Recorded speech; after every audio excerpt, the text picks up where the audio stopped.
Hello दोस्तों, आपका बहुत बहुत स्वागत है आपके अपने यूट्यूब चैनल रेजोनेंस पाठशाला में।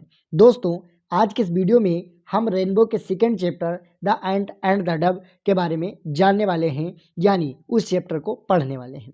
गाइज, वीडियो को शुरू करने से पहले, इस लेसन को स्टार्ट करने से पहले मैं इस चैप्टर के बारे में आपको थोड़ी सी इन्फॉर्मेशन देना चाहता हूँ, ताकि आप इस चैप्टर से ज़्यादा रिलेट हो पाएँ, यानी इसको और अच्छे तरीके से समझ पाएँ। दोस्तों, इस चैप्टर में एक कहानी है। किसकी कहानी है? एक छोटी चींटी की, जो बहुत प्यासी रहती है और वह पानी पीने के लिए एक नदी में जाती है। वहीं पर उसका संतुलन जो है, जो उसका बैलेंस है, वो लॉस्ट हो जाता है, खो जाता है और वह पानी में गिर जाती है। आगे क्या होता है, इसके बारे में इस चैप्टर को जानेंगे, इस चैप्टर को पढ़ेंगे। तो चलिए, without any further delay, let's start video now. It मतलब यह, वाज मतलब था, आ मतलब एक, हॉट डे माने गर्म दिन, यानी इसको हम इस प्रकार पढ़ेंगे, it was a hot day, यानी यह एक गर्मी वाला दिन था। आई होप इतना आप समझ गए होंगे। चलिए आगे बढ़ते हैं। आ मतलब एक, लिटिल मतलब छोटी, एंट मतलब चींटी, वाज मतलब थी, वेरी मतलब बहुत, थ्रस्टी मतलब प्यासी, यानी एक छोटी चींटी बहुत प्यासी थी। आगे पढ़ते हैं। सी मतलब वह, वेंट मतलब गई, वह गई टू अ रिवर, टू मतलब को, आ मतलब एक, रिवर मतलब नदी को। वह एक नदी को गई। क्यों गई? टू मतलब को, ड्रिंक मतलब पीने के लिए, वाटर मतलब पानी। वह पानी पीने के लिए एक नदी को गई। एक बार इसको हम फिर से समराइज करते हैं। It was a hot day, यह एक गर्मी वाला दिन था। आ लिटिल एंट यानी एक छोटी चींटी, वाज वेरी थ्रस्टी यानी बहुत प्यासी थी। सी वेंट वह गई टू अ रिवर यानी एक नदी को, टू ड्रिंक यानी पीने के लिए, वाटर मतलब पानी। आई होप दोस्तों यहाँ तक आपको समझ में आ गया होगा। अगर समझ में आ रहा है तो प्लीज कमेंट करके हमको बताइए। आगे लिखा है जस्ट देन, यानी तुरंत तभी। ठीक है, जस्ट का मतलब होता है तुरंत और देन का मतलब होता है तभी या तब। तो जस्ट देन माने तुरंत तभी। सी मतलब उसने, उसने किसने? एंट ने, चींटी ने। लास्ट मतलब खो दिया, हर मतलब उसका, बैलेंस मतलब संतुलन, एंड मतलब और, फेल मतलब गिर गई, इंटो मतलब में, द वाटर मतलब पानी। इसको एक बार फिर से समराइज करके पढ़ेंगे। जस्ट देन यानी तुरंत तभी, सी लॉस्ट यानी उसने खो दिया। किसने खो दिया?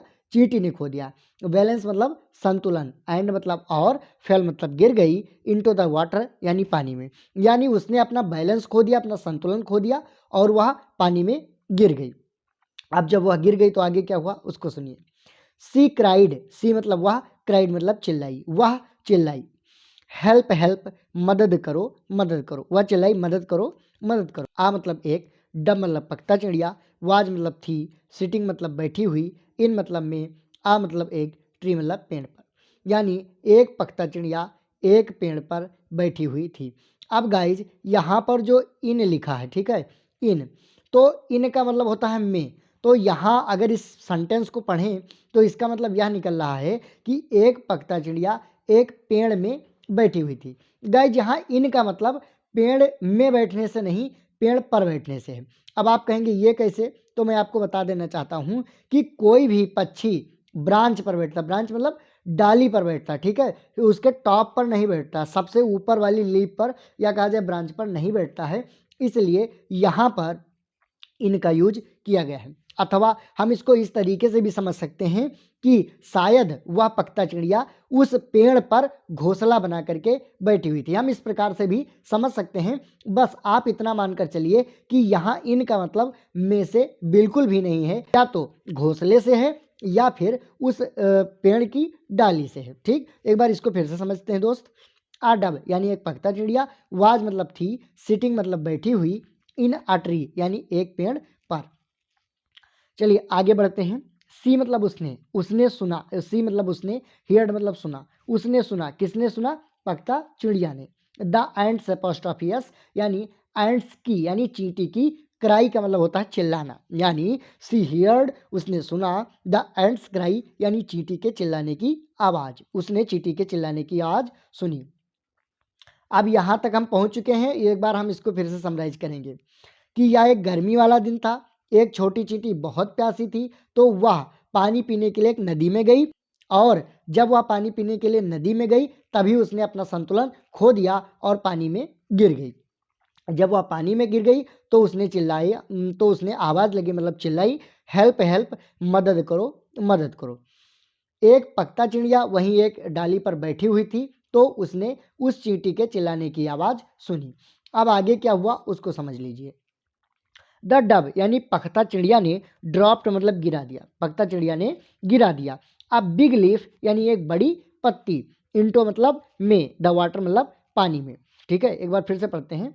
द डब यानी पकता चिड़िया ने, ड्रॉप्ड मतलब गिरा दिया। अब बिग लीफ यानी एक बड़ी सी पत्ती, इंटो मतलब में, द वाटर मतलब पानी में, यानी पकता चिड़िया ने एक बड़ी सी पत्ती पानी में गिरा दी।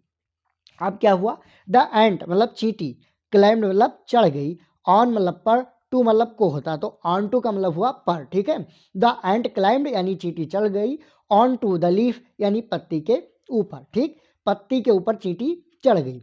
द लीफ यानी पत्ती, फ्लॉट का मतलब होता बहना। ठीक है, बहती हुई या बह गई, to the river bank, to मतलब को, द रिवर बैंक यानी नदी के किनारे, वह पत्ती बहकर नदी के किनारे जा लगी या चली गई। ठीक है, इन दिस वे इस प्रकार से, इन मतलब में, दिस मतलब इस, वे का मतलब तो रास्ता, इस रास्ते से मतलब इस प्रकार से।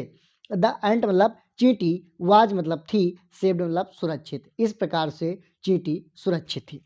आई होप गाइस यहाँ तक आपको समझ में आ गया होगा।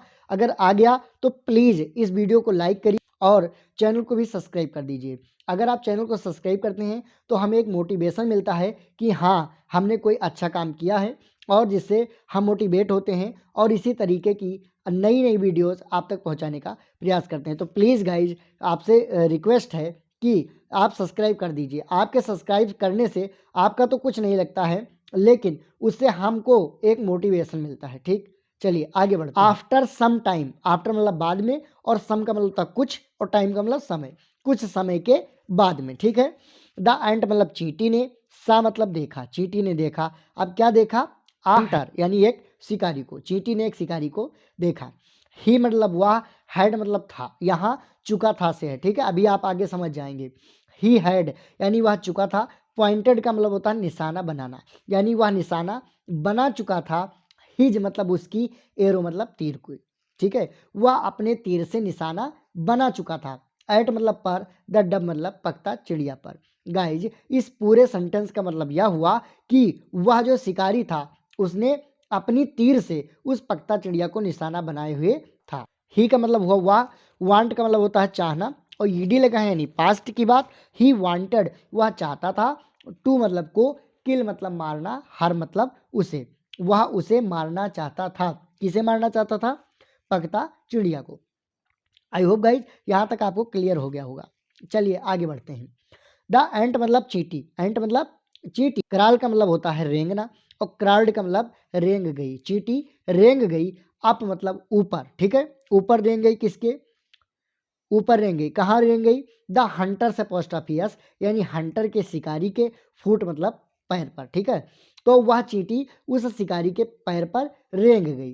एंड मतलब और, बिट मतलब दंश दिया, हिम मतलब उसे, यानी उसको काट दिया या दंश दिया। ठीक है, आउच, क्राइड मतलब चिल्लाया, द हंटर मतलब शिकारी, शिकारी चिल्लाया आउच। एंड मतलब और, हिज मतलब उसकी, एरो मतलब तीर, ड्रॉप्ड मतलब गिरा दिया, उसकी तीर गिरा दिया मतलब उस शिकारी ने अपनी तीर को गिरा दिया। आगे बढ़ते हैं। द डब मतलब पकता चिड़िया, वाज मतलब थी, सेव्ड मतलब सुरक्षित, पकता चिड़िया सुरक्षित थी। द एंट यानी चींटी, एंड द डब यानी पकता चिड़िया ने, हेल्प्ड मतलब मदद किया, ईच मतलब प्रत्येक, अदर का मतलब था अन्य। ठीक है, एक अन्य का मतलब एक दूसरे का, लाइक मतलब जैसे, गुड मतलब अच्छे, फ्रेंड्स मतलब नीचे मोरल लिखा है, a friend in need is a friend indeed. इसका मतलब यह हुआ, इसको एक ही बार ऐसे पढ़ते हैं। आ मतलब एक, फ्रेंड का मतलब होता है मित्र, इन मतलब में, नीड का मतलब होता है ज़रूरत, इज मतलब है, आ मतलब एक, फ्रेंड मतलब मित्र, इंडीड का मतलब होता है इसलिए। ठीक है, इसका मतलब यह हुआ कि मित्र वही है जो एक मित्र के कठिन अवसर पर, या फिर मान लीजिए कि कोई ट्रबल में, डिफ़िकल्ट में, ठीक है, या अगर उसका कोई एक मित्र किसी चीज़ से सफ़र कर रहा है तो उसमें काम आए, तो वही सच्चा मित्र है। यानी इसका मतलब यह हुआ कि सच्चा मित्र वही है जो एक मित्र के काम आए। आई होप गाइज यह चैप्टर आपके समझ में आया होगा। अगर आप इसी तरीके की और वीडियो चाहते हैं तो प्लीज़ आपसे रिक्वेस्ट है, इस चैनल को सब्सक्राइब करिए, लाइक करिए और अपने दोस्तों के साथ शेयर करिए। मिलते हैं किसी नेक्स्ट वीडियो में, तब तक स्वस्थ रहिए, मस्त रहिए। धन्यवाद।